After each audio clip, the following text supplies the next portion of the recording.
नमस्कार, मैं कीर्ति और मैं आप सभी का स्वागत करती हूं आपके अपने चैनल भिवानी हलचल पर। तो आइए नजर डालते हैं आज की मुख्य खबरों पर। सीवरेज समस्या को ठीक करने के लिए पिछले काफी दिनों से दिल्ली से आई हुई सुपर क्रेनिक मशीन द्वारा सीवरों की सफाई का कार्य जोरों पर चल रहा है। इसी कड़ी में हनुमान ढाणी गेट पर सीवरेज की समस्या ठीक करवाने का कार्य भी मशीन द्वारा किया जा रहा है। वहीं नगर विधायक घनश्याम सराफ ने दिल्ली से आई हुई टीम का उत्साहवर्धन किया व शहरवासियों को समस्या से निजात दिलवाने का आश्वासन भी दिया। शहर में लंबे समय से दिल्ली से आई हुई सुपर सकी मशीन द्वारा शिविर की सफाई का कार्य जोरों शोरों से चल रहा है। वहीं शिविर की सफाई के लिए कर्मचारी शिविर के अंदर 22 फुट तक अंदर जाकर सफाई का कार्य कर रहे हैं। नगर विधायक घनश्याम सराफ ने दिल्ली से आई हुई टीम का उत्साहवर्धन करते हुए ठीक कार्य करने का आश्वासन शहर वासियों को दिया। उन्होंने बताया कि पिछली सरकार में जो यह कार्य शिविर का किया गया था उसे ठीक तरह से नहीं करने के कारण शिविर ब्लॉक की समस्या पूरे शहर में बनी हुई है। वहीं दिल्ली से आई हुई सुपर सकर मशीन द्वारा इस कार्य को जल्द ही सुचारू रूप से पूरा कर दिया जाएगा। विधायक ने कहा कि पिछली सरकारों में इस कार्य को पूरी तरह से नहीं करवाने के कारण शहर वासियों की समस्या का समाधान नहीं हो पा रहा था। पानी की समस्याओं को लेकर कई बार बात आती है। माननीय मुख्यमंत्री जी ने यह कहा है कि प्रत्येक क्षेत्र में हम सारे के सारे काम करने का विकास की दृष्टि से हम वायदा करते हैं और विकास के लिए जितना भी धन खर्च होगा उसके लिए हरियाणा सरकार बिल्कुल तैयार है। में सीवरेज की एक समस्या जाम की स्थिति बनी है। उसमें एक कंपनी ने 9-10 साल पहले एक लाइन डाली थी और उसका नाम था एक पाइप के अंदर पाइप डाल के उन्होंने हमारी लाइन सुचारू कर दी थी। लेकिन कुछ ही सालों के बाद ये शिकायत फिर से आ गई है कि वो पाइप सिकुड़ने लगा है और हमारी लाइनें जाम होने लगी है। ये CIPP पाइप पिछली सरकारों ने लगवाया था। हम सरकार से ये भी करेंगे आग्रह कि जो दोषी व्यक्ति है उनको एक बार FIR करवा के उनको अंदर ले जाने का काम करे, जिससे आगे भविष्य में भी ये लोग इस टाइप के काम नहीं कर सके। तो क्या कहेंगे? आश्वासन तो यही है कि हम इनके ऊपर कार्रवाई करेंगे। जो गंदे पानी की समस्या है, पीने का पानी कई जगह गंदा मिक्स होके आ रहा है, उसको भी हम ठीक करवाने का काम करेंगे। एक बार सीवरेज का सिस्टम ठीक हो जाए उसके बाद पानी का सिस्टम भी हमारा ठीक हो जाए। गैस उपभोक्ताओं को बीमा का लाभ पहुंचाने एवं सुरक्षा सुविधा मुहैया करवाने के उद्देश्य से पेट्रोलियम मंत्रालय द्वारा गैस एजेंसी संचालकों को सख्त निर्देश दिए गए हैं, जिसके तहत गैस एजेंसी के मैकेनिक घर घर जाकर उपभोक्ताओं के गैस सिलेंडर की जांच करेंगे ताकि किसी प्रकार की होने वाली अनहोनी से बचा जा सके। जिसके बाद अब गैस एजेंसी भी कंपनी की ओर से मिले दिशा निर्देशों की सख्ती से पालना करने में जुट गई है। बता दें कि हर 5 वर्ष में एक बार गैस एजेंसी अपने उपभोक्ता के घर पर रसोई गैस की चेकिंग करवाती है। चेकिंग करने वाले कर्मचारी की कंपनी द्वारा निर्धारित विजिट फीस उपभोक्ता को अदा करनी होती है। पेट्रोलियम मंत्रालय के निर्देश दिए उनके अनुसार गैस कनेक्शन की 5 वर्षीय अनिवार्य जांच नहीं करवाने व लंबे समय से गैस आपूर्ति प्राप्त नहीं करने वाले उपभोक्ताओं को सूचित कर सप्लाई बंद की जा सकती है। एजेंसियों की ओर से ग्राहकों के घर पर रसोई गैस की चेकिंग के लिए कर्मचारी पहुंचेगा, जो रसोई में खाना पकाने में इस्तेमाल होने वाले सिलेंडर, रेगुलेटर, चूल्हा, गैस पाइप की जांच करेगा। सिलेंडर चूल्हे से कितना नीचे रखा हुआ है। साथ ही मैकेनिक यह भी देखेगा कि ग्राहक बाजार से खरीदी गई गैस पाइप और रेगुलेटर का उपयोग तो नहीं कर रहा है। इसके बाद कर्मचारी सुरक्षा के सभी मानकों का पालन करने व चूल्हे की जांच कर उसकी खामियां बताएगा। इसके लिए एजेंसी अपने स्तर पर प्रशिक्षित मैकेनिक से इसकी जांच करवाती है। इसके लिए उसे पहचान पत्र भी जारी किया जाता है। ये पेट्रोलियम मंत्रालय के द्वारा हर घर की एक बार 5 वर्षीय अनिवार्य जांच शुरू की गई है निर्देश, जिसकी की शुल्क है 236 रुपये प्रत्येक उपभोक्ता को देना पड़ेगा। जिसके अंदर हमारा अधिकृत मैकेनिक आपके दरवाजे पे जाएगा। आपसे रिक्वेस्ट है कि ये प्रत्येक व्यक्ति प्रत्येक उपभोक्ता को करवाना अनिवार्य है। ठीक है, जो हम कल को क्लेम या दुर्घटना होती है तो उसका क्लेम पास नहीं होता है तो उसके आधार पे, इसी के आधार पे क्लेम निर्धारित किया जाएगा। उसके लिए हमने बाकायदा अधिकृत मैकेनिक होता है हमारा, उसके पास हमने अपना कार्ड दिया होता है। उस पर हमारे साइन होते हैं और हमारा कॉन्टैक्ट नंबर होता है। कल को कोई आदमी आता है आपके पास हमारे द्वारा भेजा हुआ, तो हमारा आपसे मोबाइल पे संपर्क भी कर सकते हैं, लैंडलाइन नंबर पे हमारे ऑफिस में संपर्क कर सकते हैं।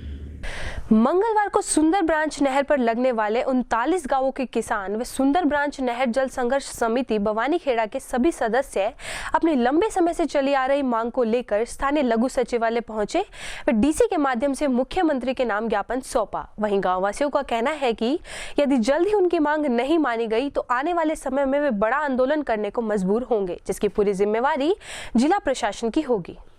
39 गांव के सभी किसान और अन्य लोगों ने कहा कि मुख्यमंत्री महोदय के आश्वासन के बावजूद भी उन्हें नहरी पानी का पूरा हक नहीं दिया जा रहा है।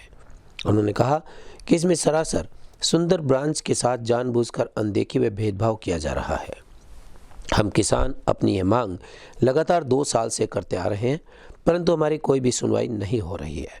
उन्होंने कहा कि हम लोग एक बार फिर से डीसी साहब के माध्यम से इस समस्या का हल निकलवाना चाहते हैं। अगर हमारी मांगें पूरी हो जाती हैं तो हम दिल से आपका शुक्रिया करते हैं। उन्होंने कहा कि इस सप्ताह पानी चल रहा है, लेकिन सुंदर ब्रांच नहर का पानी सिर्फ 2 ही दिन चला है, उसके बाद पानी कम कर दिया गया।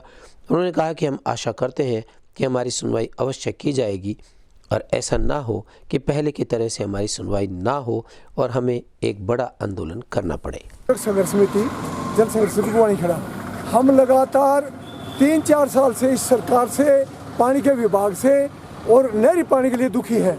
लगातार 2 साल से तो हम इतनी मेहनत कर रहे हैं, परंतु ना तो हमारी सरकार सुनाई करती। नए नहर विभाग के, सिंचाई विभाग के अधिकारी, विशेषकर जो अधिकारी नहरी विभाग के चंडीगढ़ बैठे हैं, वो तो सरासर हमारे साथ नाइंसाफी कर रहे हैं। इसी उपलक्ष्य में 9 फरवरी 2021 को बवानीखेड़ा एक महापंचायत बुलाई गई थी और एक बड़े आंदोलन की तैयारी करके हमने आंदोलन चलाया था, जिसमें हरियाणा के मुख्यमंत्री माननीय मनोहर लाल जी ने हमें चंडीगढ़ बुला लिया था और वहाँ पानी की समस्या का समाधान कर दिया था और हमें पानी भी दिया भी गया था। परंतु कुछ ऐसे अधिकारी और मंत्री महोदय सरकार के अंदर है जो जानबूझ के हमारे साथ धोखाधड़ी, पानी की खाना, बेईमानी और हमारी जो हक है उसको डकार रहे हैं।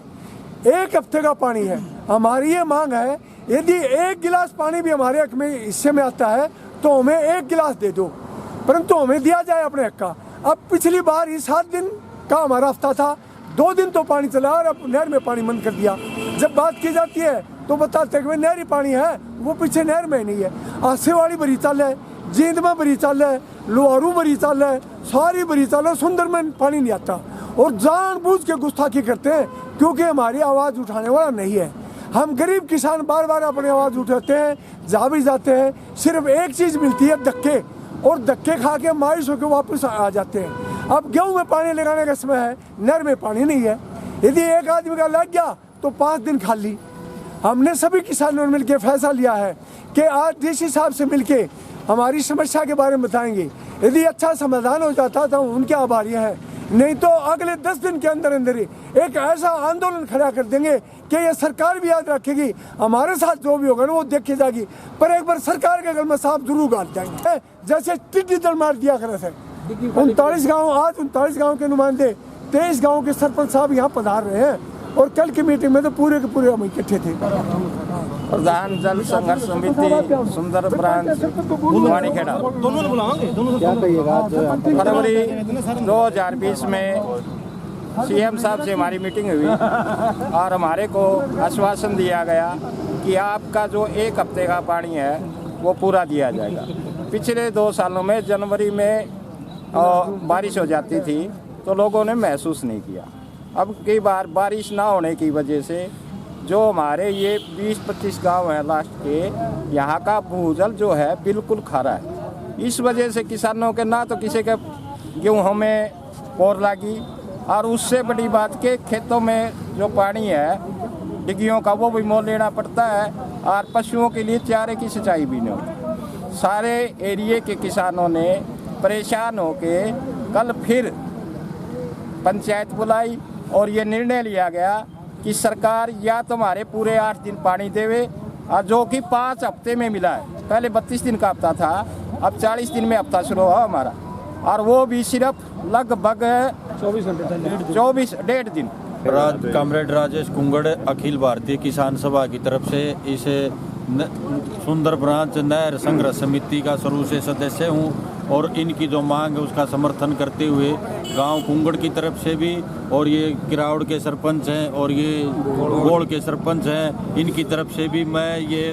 कहना चाहता हूँ कि सुंदर ब्रांच में पहले 2 हफ्ते पानी चलता था, 15 दिन चलता था, 15 दिन बंद रहती थी, लेकिन वो पानी तो खा गए। अब 42 दिन में पानी आ रहा है, 42 दिन में भी पूरा पानी नहीं दे रहे। 2 दिन पानी चला है, 42 दिन में 7 दिन पानी चलना था, वो भी 2 दिन पूरा चला है, 2 दिन आती चल के आज बिल्कुल बंद होगी। इसलिए हम हरियाणा सरकार से मांग करते हैं कि हमारा पूरा हफ्ता तो पूरा दिया ही दिया जाए, लेकिन जो हमारा पहले 15 दिन जो पानी चलता था वो उसके लिए भी हम आज इस मंच के माध्यम से आज यहाँ मांग करते हैं। और जब तक वो पूरा पानी दिया जाएगा हम किसान संघर्ष करते रहेंगे। हालू बाजार चौक स्थित स्टेशनरी की दुकान में शॉर्ट सर्किट लगने से आग लग गई। बताया जा रहा है कि आगजनी में दुकान का लाखों का सामान जलकर राख हो चुका है। वहीं तुरंत दमकल विभाग को इसकी सूचना दी गई। दमकल विभाग ने वहां पहुंचने के बाद तुरंत प्रभाव से आग पर काबू पाया। इस अवसर पर दुकानदार ने आसपास फैले आवारा पशुओं के आतंक को खत्म करने व आर्थिक सहायता दिए जाने की मांग भी की। स्थानीय हालू बाजार स्थित स्टेशनरी की दुकान में आग लग जाने से लाखों रुपए का सामान जलकर राख हो गया। दुकान मालिक का कहना था कि सुबह सवेरे ही उनके पास एक फ़ोन आया कि उनकी दुकान में आग लगी हुई है। उसी समय उन्होंने दमकल केंद्र पर फ़ोन कर सूचना दे दी। दमकल की गाड़ी मौके पर पहुंची और आग पर काबू पाया। दुकान मालिक का यह भी कहना था कि यदि फायर ब्रिगेड की गाड़ी समय पर आ जाती तो उनका काफ़ी सामान और भी बच जाता। उन्होंने कहा कि इन्हें शटर तोड़ने के लिए औजार भी नहीं दिए जाते, क्योंकि जितने भी कर्मचारी आए थे उन्होंने बहुत ही अच्छे से कार्य किया, पूरा सहयोग किया और अपनी जान पर खेलकर आग भी बुझाई। साथ ही फायर ब्रिगेड के ऑफिसर ताराचंद से बातचीत हुई तो उन्होंने कहा कि हम लोगों ने गाड़ी फ़ोन आने के बाद तुरंत निकाल दी थी। धुंध ज़्यादा होने की वजह से गाड़ी धीरे धीरे चली। साथ ही मार्केट की सड़कें बहुत ही घुमावदार और पतली होने की वजह से बाज़ारों में लटकी हुई तारों की वजह से गाड़ी को बचाकर चलाना पड़ा, जिससे थोड़ी बहुत देर हुई। मेरा मनोज जिंदल जी। ये मेरे बहनोई की दुकान है जी। हम तो कल है ना जी हार गए हुए थे, इनके बेटे का एक्सीडेंट हो रहा था तो सुबह रात को ही आए थे। सुबह में 5:30 बजे ये पता लगा कि भी दुकान पे आग लगी हुई है और हमने 5:30 बजे फायर ब्रिगेड को पहला फ़ोन करा था जी। और फायर ब्रिगेड 7 बजे के बाद आए हैं और उन्होंने ये कहा दोबारा फ़ोन करते रहे तो आप दिनोद गेट पे आ जाओ। 15 से 20 मिनट तो हम दिनोद गेट पे इंतज़ार करते रहे हैं जी। अब एक फायर ब्रिगेड आई थी, उसके बाद एक छोटी फायर ब्रिगेड आई थी। फायर ब्रिगेड वाला जब हमसे ये कहा भाई आपके पास जो इक्विपमेंट्स होंगे हम शटर वटर को पाड़ लेते हैं या आप कुछ करो ऐसा, तो उनके पास ऐसा कोई इक्विपमेंट नहीं था जिससे हम उस शटर को पाड़ सके, खोल सके, कुछ भी नहीं था जी। फिर हमारे ही आदमी गए, एक रस्सी उनकी फायर ब्रिगेड वालों की उसमें से निकाली, वो बांधी तो हमने शटर पाड़ा था जी। पहली फायर ब्रिगेड का जब पानी ख़त्म हुआ उसके बाद दूसरी फायर ब्रिगेड के उन्होंने पाइप खोलने स्टार्ट करे थे और हम ये बात कहते रहे भाई इतना तब तक आप पाइप तो खोल लो, पाइप तो खोल लो। भिवानी प्रशासन की बात करें तो 3 दिन पहले ही इनके बेटे का एक्सीडेंट हुआ है, उसमें 100% प्रशासन जिम्मेवार है। उसकी वजह गाय, हमारे पास उसकी क्लिप भी है जिसमें आवारा गाय घूम रही थी, 2 बच्चे बाइक पे जा रहे थे, गाय ने टक्कर मारी है और उनका एक्सीडेंट हुआ है। इतना मेजर एक्सीडेंट हुआ है जिसकी कोई लिमिट नहीं है, वेंटिलेटर पे भी अब तक प्रशासन की कोई लायबिलिटी नहीं है जी। बस ये नुकसान अनुमानित नुकसान जी अभी तो हम नहीं कह सकते, मगर फिर भी हमारा 20 से 25 लाख रुपए का नुकसान तो हुआ ही है जी। और जहाँ तक हमें इसकी से घायल उनका नाम क्या है? उसका नाम है जी पुण्य गोयल, 3 बच्चे थे जी और दूसरे का क्या नाम था जी मेरे को पता नहीं, उसका पूछिए ना। हमें सुबह लगभग 6:35 पर मैसेज मिला कि आलू बाजार में एक दुकान में आग लगी हुई है। जो मैसेज मिला तो 6:36 पर हमें यहाँ से गाड़ी निकाल। तो कितनी गाड़ियाँ? गाड़ियाँ 4 गई थी मौके पे, कुछ गाड़ियाँ वहाँ लगी, कुछ भर के जाती रही। इस तरह 4 गाड़ियाँ लग रही थी मौके पे। सर कुछ वहाँ पे जो मालिक है उनके कहना था कि ना तो शटर पाड़ने का औजार था उनके पास और जो फायर ब्रिगेड की गाड़ी आई थी उसकी पाइप भी कटी हुई थी, तो उसके बारे में क्या कहेंगे? सर जी ऐसा है, पाइप तो सर्दी की वजह से सिकुड़ वगैरह जाती है, थोड़ी बहुत लीक हो सकते हैं, लेकिन शटर वगैरह पाड़ने के लिए हमारे पास बारी वगैरह से भी औजार थे वहाँ गाड़ी के अंदर और बारी से शटर को उखाड़ा गया है। कह रहे थे गाड़ी जैसे लेट पहुंची तो उसमें क्या दिक्कत आई, क्या परेशानी आई? देखिए हमारी तरफ से तो गाड़ी लेट नहीं थी, लेकिन बाज़ार में कुछ दिक्कतें आती हैं। बाज़ार भीड़ होने के लाइट वगैरह भी होती है ऊपर से, तो उसको भी नहीं तोड़ सकते हम, उसको बचा के चलना होता है। इसलिए हो सकता है बड़ी गाड़ी में तार वगैरह अड़ गए हों तो दूसरी गाड़ी गई होता है वही मौके पर पहुंची हो। मंगलवार को हासी रोड स्थित HSB फैमिली रेस्टोरेंट में आम आदमी पार्टी के पूर्व प्रदेश अध्यक्ष नवीन जयहिंद द्वारा प्रेस वार्ता का आयोजन किया गया। इस अवसर पर उनके द्वारा 14 जनवरी को रोहतक में बेरोजगारों की बारात निकाले जाने की बात कही गई। वहीं इस मौके पर नवीन जयहिंद का समर्थकों द्वारा फूल मालाओं के साथ स्वागत भी किया गया। आम आदमी पार्टी के पूर्व प्रदेश अध्यक्ष नवीन जयहिंद ने प्रेस वार्ता करते हुए कहा कि आज पूरे देश में बेरोजगारी चरम सीमा पर है। यह बेहद ही शर्मनाक है। हरियाणा प्रदेश बेरोजगारी के मामले में पूरे देश में अन्य राज्यों के मुकाबले प्रथम स्थान पर है। आज बेरोजगारी से प्रदेश का युवा त्रस्त है। सरकारी नौकरियों की भर्तियों में भ्रष्टाचार का आलम है। लाखों की संख्या में पद रिक्त पड़े हैं। इसी को लेकर वह रोहतक में बेरोजगारों की बारात निकाल रहे हैं। इस बारात में करीबन 4000 बेरोजगार युवा हिस्सा लेने के लिए अपना रजिस्ट्रेशन करवा चुके हैं और गाजे बाजे के साथ यह बारात निकाली जाएगी। जयहिंद ने कहा कि मौजूदा भाजपा सरकार हर मोर्चे पर विफल साबित हो रही है। भाजपा सरकार SYL का पानी हरियाणा को दिलाने में फेल हुई है। SYL का पानी हरियाणा का हक है और उन्हें मिलना चाहिए। वहीं उन्होंने कहा कि परिवार पहचान पत्र के नाम पर लाखों बुजुर्गों, विधवाओं और विकलांगों के पेंशन काट दी गई है और अब परिवार पहचान पत्र के नाम पर 10 लाख BPL कार्ड काटकर जनता को परेशान भी किया जा रहा है। कोई मानना ही नहीं जाएगा तो फिर तो इससे बुरा हाल कुछ नहीं हो सकता। और जब सुप्रीम कोर्ट ने कहा गाड़ियां बंद कर दो, 10 साल पुरानी वाला डीजल की, 15 साल पुरानी पेट्रोल की, जब लागू करते हैं ये कंपनी वाला रुपये खा गए और जब लोग ऐसी तैसी करते हैं, इसने कर दो ना EBO-SYL का पानी वाला करे, इम्प्लीमेंट करवाओ।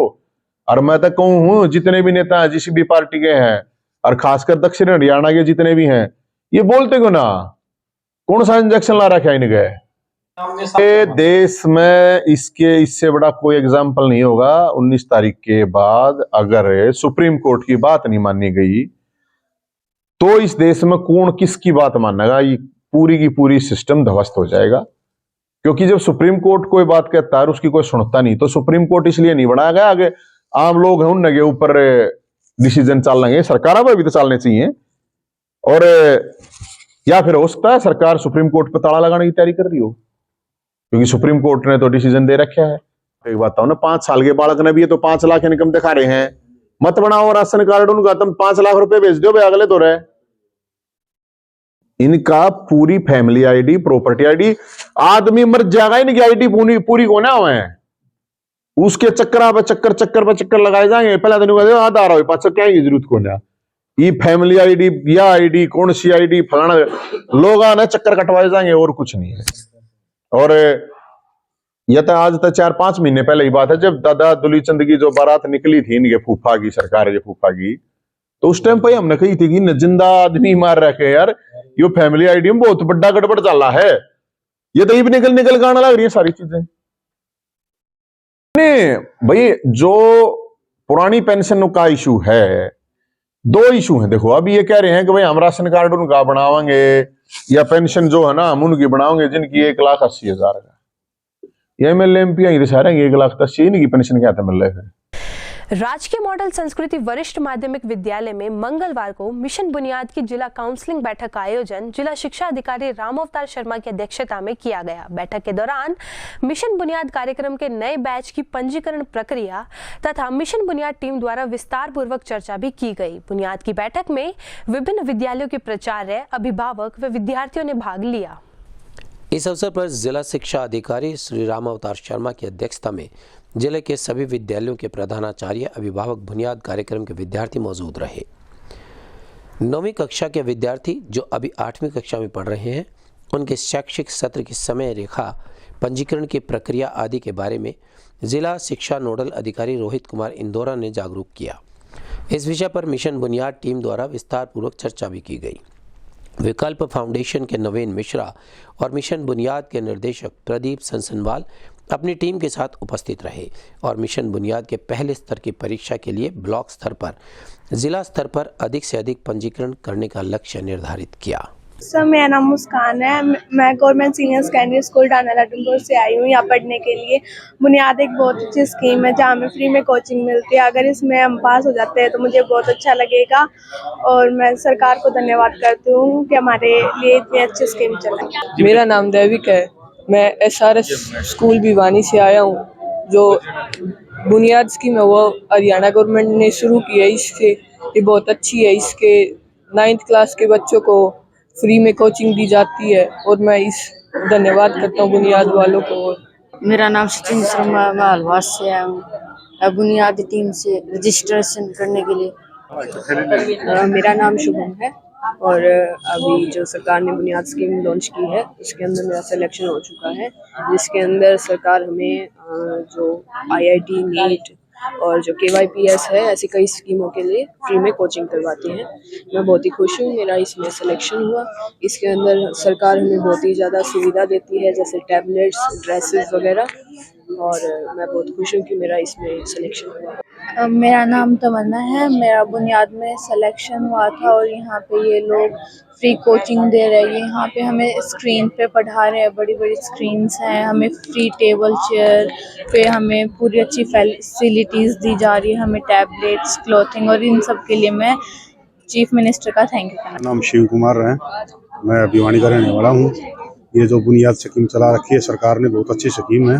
इस स्कीम के अंदर मेरे लड़के बैंक बॉस का एडमिशन हुआ है, जो लाखों कोचिंग दे के बच्चे, लाखों रुपए दे के बच्चे कोचिंग लेते हैं। इसमें सरकार ने ये बहुत अच्छी सुविधा की है कि हमारे बच्चे भी उनके बराबर पढ़ सकते हैं, कोचिंग ले सकते हैं। मैं इसके लिए मुख्यमंत्री मनोहर लाल खट्टर, हरियाणा सरकार का तहे दिल से धन्यवाद करता हूँ, शुक्रिया अदा करता हूँ।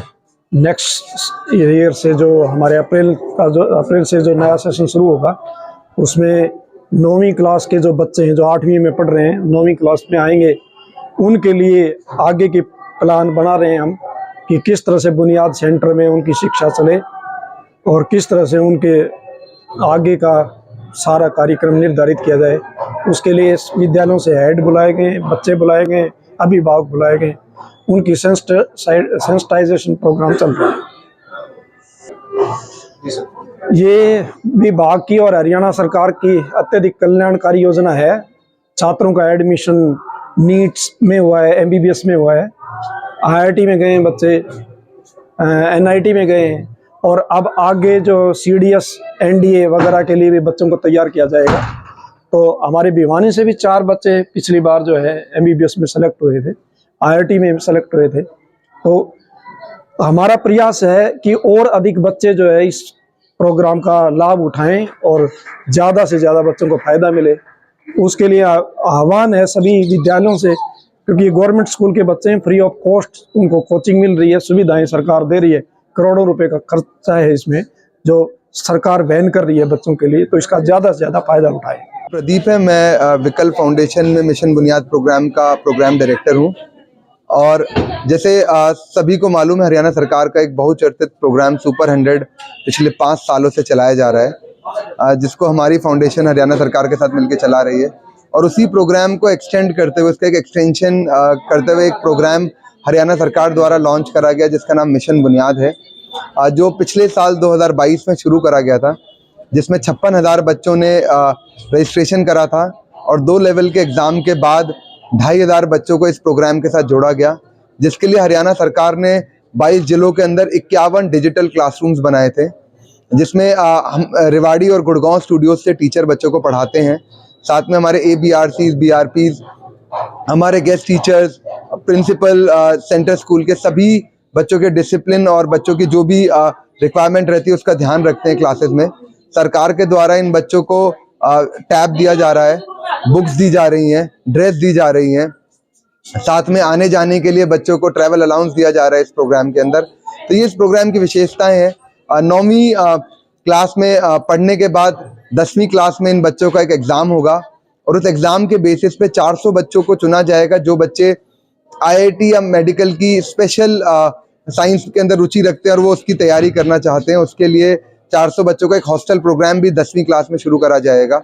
और इस प्रोग्राम का जो मेन उद्देश्य है वो है कॉम्पिटिटिव कल्चर हमारे स्कूलों के अंदर भरना। हमारी क्लास जब ये 2500 बच्चे पूरे हरियाणा के अलग अलग डिस्ट्रिक्ट से एक ही क्लासरूम का हिस्सा बनते हैं, जब एक दूसरे से बात कर पाते हैं टेक्नोलॉजी की मदद से, अगर कोई टीचर पढ़ा रहे हैं उसमें अपने डाउट पूछते हैं तो वो यमुनानगर के बच्चे का पूछा हुआ डाउट नूह के बच्चे को भी सुनाई देता है, वो भी सुन पाता है कि क्या उसका प्रश्न है, या नूह का बच्चा कभी कोई जवाब देता है तो पंचकुला तक के बच्चे को सुनाई देता है। तो ये 2500 बच्चों की एक क्लासरूम है और ये प्रोग्राम हरियाणा, सिर्फ हरियाणा स्कूल के, हरियाणा स्टेट के अंदर सरकारी स्कूल के बच्चों के लिए प्रोग्राम है और 9वीं क्लास के बच्चों के लिए प्रोग्राम है जो अभी 8वीं में पढ़ रहे हैं और अगले साल 9वीं में जाएंगे।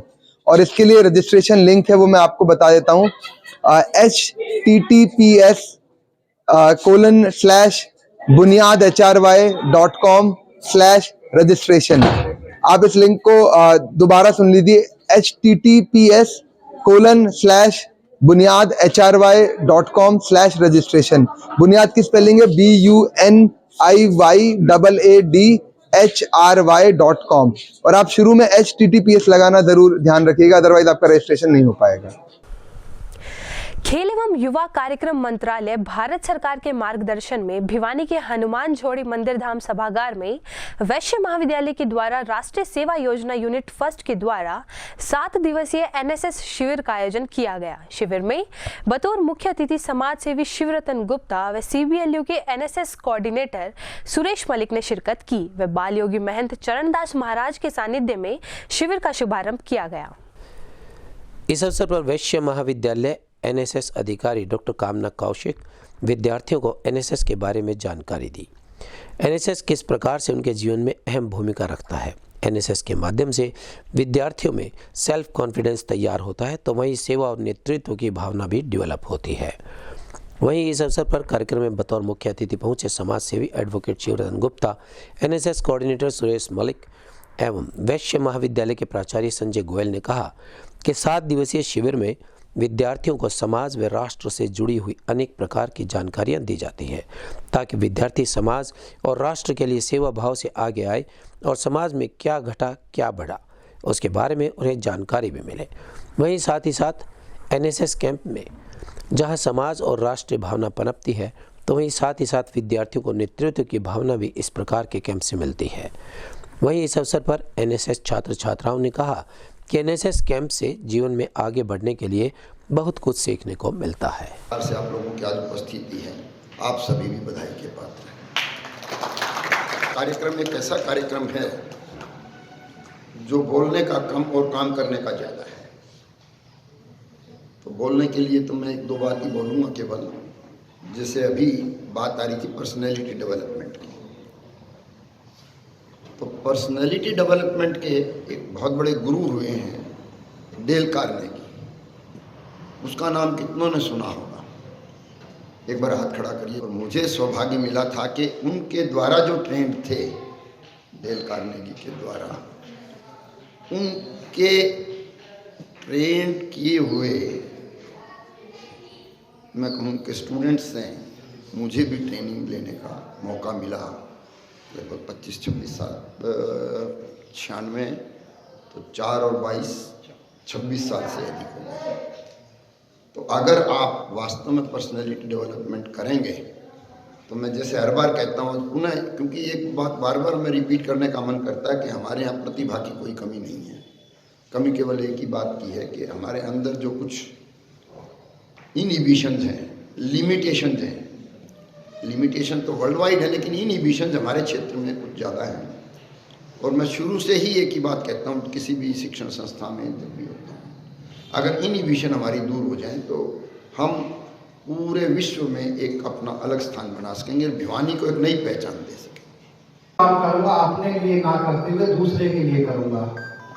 मैं तो खुद इसका इंचार्ज रहा हूँ, एनएसएस वॉलंटियर भी रहा हूँ और आप भी अब वॉलंटियर हैं। मैं तो खुद को भी और आपको भी खुश नसीब समझता हूँ कि जो आपने इस राष्ट्रीय सेवा योजना में अपना एनरोलमेंट करवाया, क्योंकि अभी से आप पूरे राष्ट्र के लिए अपनी सेवा भाव करेंगे तो अब जब भी देश की उन्नति, राष्ट्र की उन्नति की ओर अग्रसर होगा।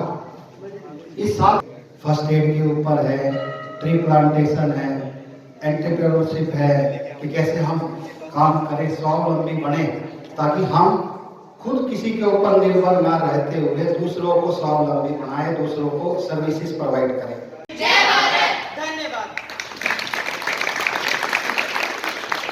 नेशनल सेवा संघ के 7 दिन के शुभारंभ के हमें सुरेश मलिक सर ने हमें बताया कि कैसे माँ बाप ही हमारे जीते हुए भगवान है, साथ ही साथ कि फ़ोन को भी हमें धीरे धीरे कम कर देना चाहिए अपनी ज़िंदगी से, क्योंकि वो हमें रोकता जा रहा है कहीं ना कहीं हमारे कुश्ती या काम करने से। दूसरी ओर हमें महंत जी ने भी अपने बहुत अच्छा अपने ज्ञान का प्रदर्शित किया, और वहीं दूसरी ओर हमें मौका भी मिलता है कि हमारी छुपी हुई खूबीज़ को दिखाने के लिए कि हमारे अंदर जो है हम डेवलप कर सकते हैं, और साथ साथ ही हमें बताया गया कि कैसे हम अपने आप को और बेहतर बना सकते हैं। क्या नाम आपका? उदित। आज हमारे वेस्ट कॉलेज में NSS 7 डे कैंप का ओपनिंग सेरेमनी आज हुई थी। आज से हमारा कैंप स्टार्ट हो चुका है। आज काफ़ी सारे टीचर्स, कुछ गेस्ट हमारे बीच आए थे, जिन्होंने हमें सेवा की भावना और बहुत सारी हमारी हेल्थ से रिलेटेड काफ़ी चीज़ों पर हमें संबोधन किया। हमारे जो भी 7 दिन में जो भी कैंप में एक्टिविटीज़ होंगी, उन सब चीज़ों का ब्रीफ हमारी मैम ने हमें दिया, और हम सब के बीच में एक दूसरे को परस्पर सहयोग के साथ मिलजुल के काम करने के लिए, दूसरों की सेवा करने के लिए और दान देने के लिए प्रोत्साहित किया।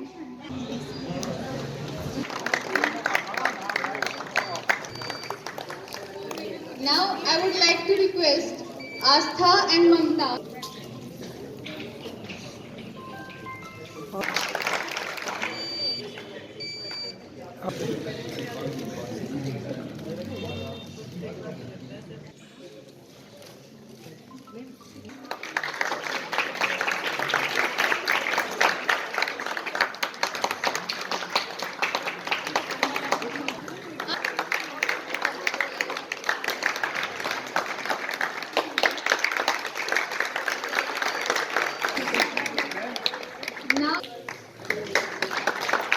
Conducted by Ministry of Youth Affairs. विद्यालय भिवानी इकाई 1 की राष्ट्रीय सेवा योजना के द्वारा आज 7 दिवसीय कैंप का शुभारंभ किया गया, जिसमें मुख्य अतिथि के रूप में शिवरतन जी आए और विशिष्ट अतिथि के रूप में सुरेश मलिक जी भिवानी विश्वविद्यालय से, और उनके साथ साथ में महंत चरणदास जी भी विशिष्ट अतिथि के रूप में विद्यमान थे। राष्ट्रीय सेवा योजना वो योजनाएं जो राष्ट्र के लिए युवाओं को तैयार करें। यहाँ पर बच्चे स्वरोजगार के लिए, स्वनिर्मित कार्यों के लिए, फर्स्ट एड ट्रेनिंग के लिए, साथ साथ में दूसरों की सहायता के लिए उनको प्रेरित किया जाएगा, ताकि वो समाज में अपना भी एक सम्मानित स्थान बना पाए और दूसरों की सहायता के लिए हमेशा तत्पर रहे। और आज हमारे वेस्ट कॉलेज वैष्णो विद्यालय में NSS कैंप का जो है आयोजन किया है, जहाँ पे बहुत सारी एक्टिविटीज़ अगले 7 दिन तक यहाँ पर होने वाली हैं, जिसमें से आज जो है सुरेश मलिक जो है हमारे यहाँ क्या कुछ सीखने को मिला यहाँ पे? यहाँ पे हमें बहुत सारी नई चीज़ें सीखने को मिलेंगी। जैसे आज गायन का यहाँ पे प्रोत्साहन किया गया था, यहाँ पे गायन का। खबरों का सिलसिला यूं ही जारी रहेगा। अब मुझे और भिवानी हलचल की टीम को दीजिए इजाजत और बने रहिए आपके अपने चैनल भिवानी हलचल के साथ।